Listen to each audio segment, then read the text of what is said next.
What's going on, everyone? My name's Obi and welcome back to Courtside Financial, the podcast where we talk about business and technology. In today's episode, we're going to be talking about something that's been on my mind and probably yours too if you're holding any EV stocks. When it comes to NIO, everyone's been talking about dilution this and dilution that. But here's the thing, that just so happens to be the reality if you're not a company with Ford or GM pockets.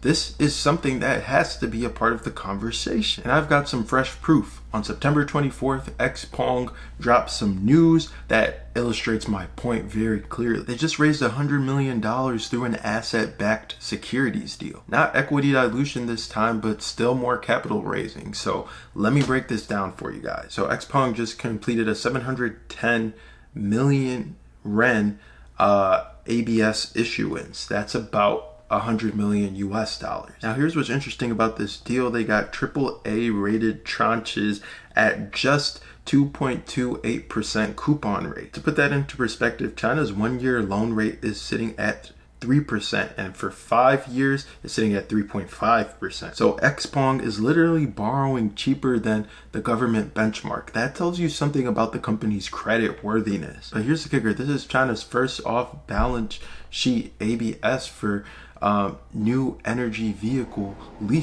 financial leasing. XPENG's literally pioneering new ways to raise capital in this space. They didn't need external credit enhancement. They relied purely on their asset quality. That's confidence, folks. So why does this matter for NIO bulls? Because it shows that everyone in this game is constantly innovating around capital access. XPENG did 1.8 billion REN in ABS deals back in 2022. NIO did their own ABS back in 2021. So this isn't just a NIO thing, it's an everyone thing. So look, I get it. When you see NIO raising $1 billion in September, their second major raise this year following March, it stings. Total fundraising this year for NIO, over 10 million REN when you include CATL investment and Anhui backing. I'm not blind to the dilution impact, but let's think strategically here. Li Bin just laid out his Q4 profitability roadmap, and it's actually pretty solid math. He needs 150,000 deliveries in Q4. That's about 50,000 vehicles delivered monthly, with gross margins returning 16 to 17%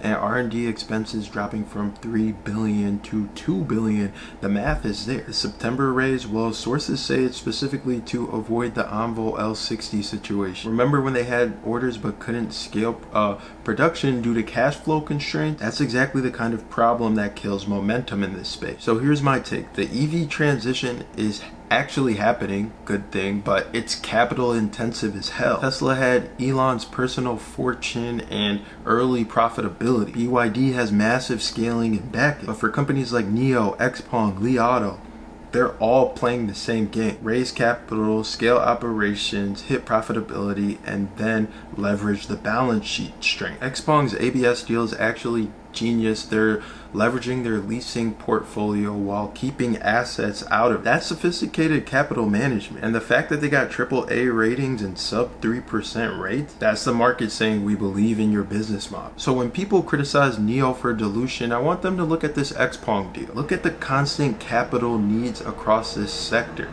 This isn't a sign of weakness. It's the price of competing in the most capital-intensive industry transformation of our lifetime. The real question isn't about whether NIO should raise capital or shouldn't raise capital.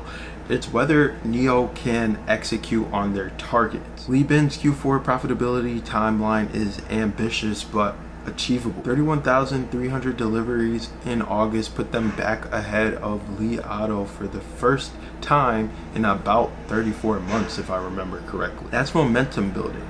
So my take is that the capital raise is short-term pain for long-term gain. Once these companies hit sustainable profitability, and NIO might be one of the first companies to get there, the dilution becomes irrelevant. Revenue growth and margin expansion matter a lot more than share count when you're scaling something that could be exponential. Bottom line is that XPENG just reminded us that smart capital management in the EV space entails using every single tool available. Equity raises, ABS, strategic partnership, government involvement or backing. It's all part of the playbook, and NIO isn't unique in needing capital. They're just the most transparent about their path to profitability. Anyways, that's a wrap for today's episode. I hope it was insightful for you guys. I hope it was informative. I hope it was educational, and at the very least entertaining. Make sure you share the video, click the like button, click the notification bell icon, leave a comment down below. All your engagement really does go a long way in helping out the channel. We thank you for watching. Happy Wednesday, happy hump day. We'll see you in the next episode. This is OB signing off. Thank you. Bye.